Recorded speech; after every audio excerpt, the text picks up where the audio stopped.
Social मीडियाचा trend काही केला संपत नाहीये। सोशल मीडियासाठी कोण कधी काय करेल हेही सांगता येणं मुश्किल आहे। काही दिवसांपूर्वी एक बातमी MB लाईव्हने तुम्हाला दाखवली होती। यामध्ये एका इस्माने सोशल मीडियासाठी बाईक उलटी चालवून स्टंट केला होता, पण हा स्टंट त्या इस्माच्या अंगलटी लागल्याचं दिसून येत आहे। कारण या घटनेतील स्टंट करणाऱ्या काकांवर पोलिसांनी कारवाई केल्याची माहिती समोर आली आहे।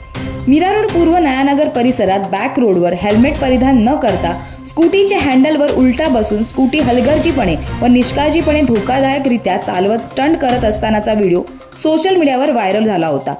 या अशा स्टंटबाजीवर नेटकरी सुद्धा भडकले होते आणि हे काका चांगलेच ट्रोल झाले होते। त्यानंतर वरिष्ठ पोलीस अधिकाऱ्यांच्या आदेशावरून वाहतूक पोलिसांनी ई-चलन मशीनद्वारे स्टंट करणाऱ्या व्यक्तीचे नाव व मोबाईल नंबर याचा शोध घेतला। त्यानंतर स्टंट करणारा इसम त्याच्या राहत्या परिसरात सापडला।